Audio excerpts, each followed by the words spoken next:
सबजनालाई स्वागत छ। आज चाहिँ हाम्रो अब दसैँ हो नि त नेपालीको महान चाड होइन, त्यो मनाउनु पर्यो भनेर टक्क जाउँ भनेको। यसो दिदीहरूसँग भेटेर ट्याक्क रमाइलो गरेर होइन आजको दिन मरिलानु के छ यार परदेशीको होइन। त्यो भन्दा अब म चाहिँ जो साथीहरूलाई उठाउन जाँदैछु।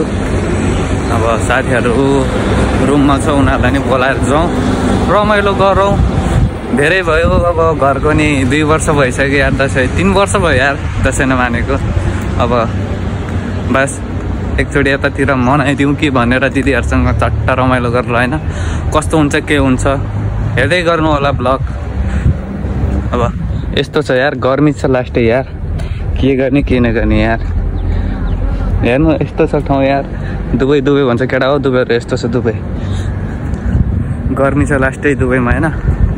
यदि अब मेरो च्यानललाई सब्सक्राइब गर्नु भएको छैन भने सब्सक्राइब गरिदिनु होला हजुरहरूलाई। यस्तो यस्तो होइन मेरो छोटो मिठो मिनी भ्लगमा रमाइलो गर्ने कोसिस गर्छु हजुरहरूलाई।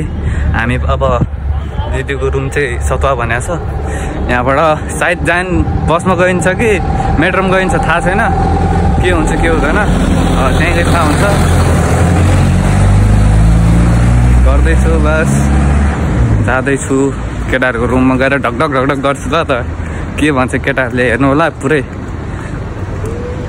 गर्मी भएर लास्टै होइन, नुहाइ गरेर फ्रेसअप भएर आयो।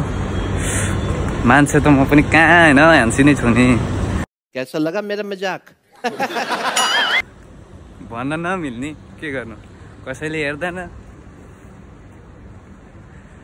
गाह्रो छ यार, हामी सोझो मान्छेले एकदम गाह्रो छ केटा हो। गर्मी ल यता जाँदैछु म रुममा ट्याक। यता गाइज म चाहिँ ट्याक्क रुममा आइसक्यो। केटाहरू के भन्छ हेरौँ। मेरो के गर्न खोज्या हो, लाइट बजाउने आएको ए हाम्रो मेन हिरो त यहाँनिर छ सुतिरहेको। हाम्रो मेन हिरो यहाँ बस्दैछ विक्रम। विक्रम सर नजाने तपाईँ, दिदी फायर भएर है। फाइनली गएछ हामी चाहिँ केटाहरूसँग भेटिसक्यो होइन। अब केटाहरू यहाँ छ चट्ट लाएर हेर्न सक्नुहुन्छ। हामी 3 दाजुभाइ जाँदैछौँ घुम्नलाई भन्नु। अब यो हेर्नु होला भ्लग कस्तो आउँछ के आउँछ, इन्जोय गर्नु होला हाम्रो। अब हामी पनि अब कति यो फर्स्ट लड होइन हाम्रो है भुवन, 2 वर्ष भयो अब, दुई लड भयो दसैँ होइन। यो लड चाहिँ फर्स्ट टाइम हाम्रो। टक्क 3 दाजुभाइ मिलेर एउटा एकला जान लाग्छ सतुवा। यति भन्दै अब सबैभन्दा ह्यान्डी हाम्रो विक्रम सरजी हुनुहुन्छ, एकदम इमान्दार चिक्न गाई। के भन्नु, कसैले होइन कसैले मन परायो भने चाहिँ यसो कमेन्ट हान्थ्यो है। यति भन्दै बाँकी चाहिँ अब हामी मेट्रोमा जान्छु, बस्नु जान्छु थाहा छैन, हाल्छु अब त्यही हो। हेर्नु होला खै दिउँ नि त। ए तैँले मलाई छोडेको थिइस् होइन 16 प्रो म्याक्स देखा त, देखा 16 17 लिनु त के गर्नु, अलिकति पैसा नपुगेर मात्रै हो। धनी हो नि म नि।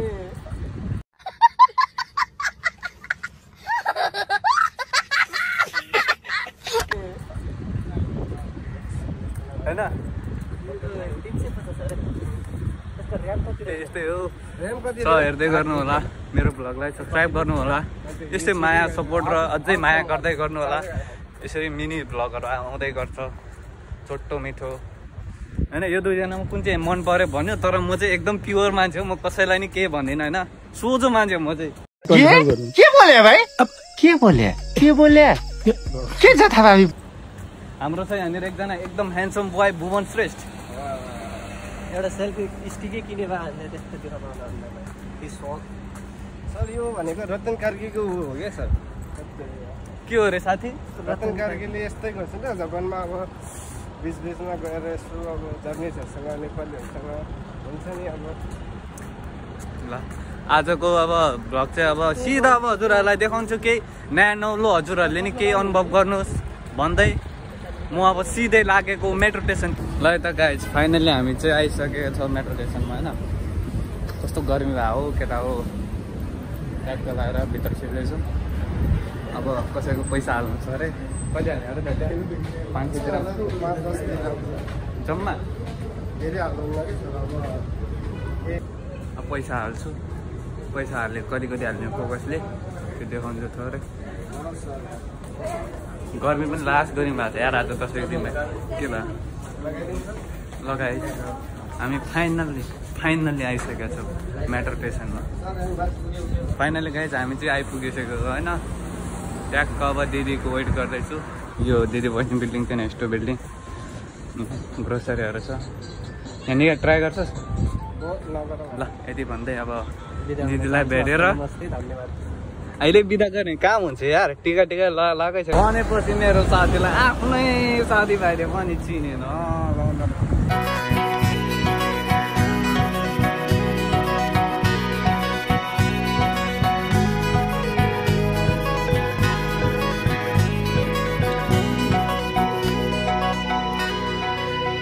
भनेसी आफ्नै गाममा नि चिनेनन् मलाई 1-2 वर्ष के हराउँथ्यो होइन यस्तो ह्यान्डसम मान्छे कहाँ छ होला यार गाइस फाइनली हामी चाहिँ पुगेर टिका टालो लाएर होइन हाम्रो कति ह्यान्डसम अनि यहाँनिर जुन छ ए ओ के छ जिग्री ठिक छ दसैँ कस्तो लागेर छ एकदम सर एकदम बिल्कुल ठिक छ भनौँ अब हेर्नु होला अब यहाँ चाहिँ मेरो चाहिँ म चाहिँ अब सेतो लाउनु पर्यो किनकि मेरो सेतो लाउँछ मेरो कास्टमा लाइन चाहिँ रातो पनि लाइन्छ तर प्राय लगाइँदैन सेतै लाइन्छ प्राय